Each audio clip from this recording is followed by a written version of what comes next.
Now we've had a few of our accomplices that we know that have ran through a lot of money. Ran through a lot. I mean, they've had good deals. Some of who you've not probably know of, but what would you say to like somebody make? Because I always tell people who have the big contracts or the people who I know, I'll be like, look, your degree of whatever you studied, it's not paying you 300K. You know what I mean? Whether it was nursing or whatever, there's no job that's going to pay you out the gate once you're done with Not out the track gate. 300K. No job's paying you that. So what a lot of track athletes find, like you just said, if they came out and they were really good and they got a contract like that, a 300K or 200K, they figure out real quickly that they have to scale back to 60K or 80K if they studied a good degree, or some maybe even 40K. I've watched guys go from Porsches to Malibus, which is crazy. Chevy Malibus, that is, which is crazy. But in the heyday, it was really riding on the top of the high horse. How would you try to make that person understand? Would you say, okay, we wanna invest in real estate? Like, because I think a lot of our fans would want specifics. You know what I mean?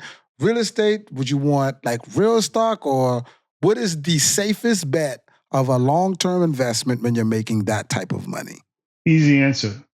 Save your money and reduce your expenses. Listen, what you just said, Ronnie, that's what makes me kind of shiver, and my biggest kind of overcoming with athletes. And it's lifestyle creep and the ability to not know that you're not, it's almost like a car that's speeding, and it's like you have to slow down, because I see the wall coming, and I know, one, because of experience, and just two, because it's almost like I've seen this movie before. Exactly what you said. Hey, it started out at X amount a month. Then you got this. Then you got that. And now your bills are at this much a month. And it's kind of going and going. And I try to have the conversation and pause and say, look, this is what you're spending either a month and a year.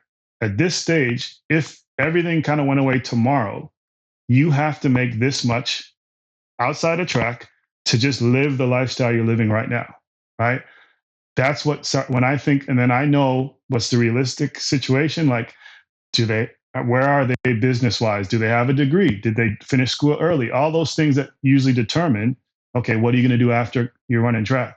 And if those things kind of start making question marks, that's when I start getting scared. But I try to, as it starts getting away, I try to bring it back in as much as I can. But the reality of it is, I'm an advisor. I'm someone that gives my recommendations. I'm someone that sets up your options, but you have to kind of make that decision. And so, yeah, the hardest thing is for me as an advisor is to see situations where I've kind of made a recommendation or certain things, and it's kind of like, I feel you, but this is what I'm going to do.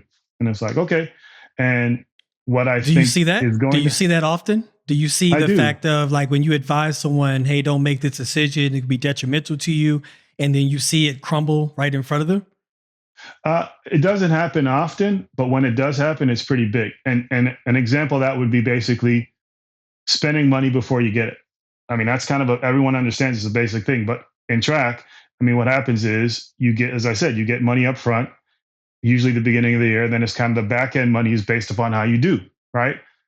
All of us know what happens in track. What happens every year in track to one of the top athletes?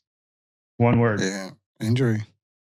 Starts with I and ends in injury. Injury, right? So when that happens, what happens? Most people's contracts have that reduction, blah, blah, blah. So if you've spent thinking like, oh, I'm about to get whatever in October, November, December, whatever, you've basically spent money you don't have. And I've seen that a couple of times where basically I've advised like, hey, we just relax. Like, we don't have to do this now, whether it's a major purchase or some type of major investment, something like that I'm kind of thinking it may not be the best situation. And they're like, no, I'll just put it back, or we'll get it when we get it. But it never came. And so those type of decisions are difficult for me because, again, I've seen this. I've been doing this for some time, decades at this point now. And so for me, I kind of see the rhythm, the pattern.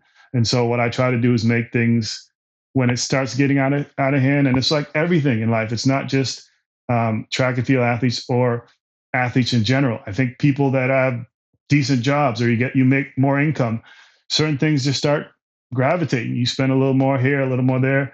But the difference in life versus track is that if you're a doctor or you're getting raised at your job, the assumption is you're still going to be there 2, 3, 4 years from now. Track and field is such that you may not be there next year, like either from an injury or just you don't get re-signed.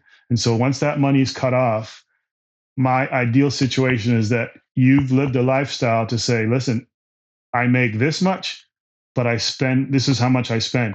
So when this goes away, oh, no problem. I can earn this much pretty easy. Like I'm confident that I can still live the way I've always lived.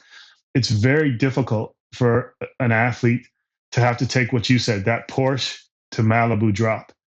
Because it's not only you're no longer a professional athlete, visually and externally, people see like, oh man, dude's like. It's a humbling situation. Yeah, it's very humbling.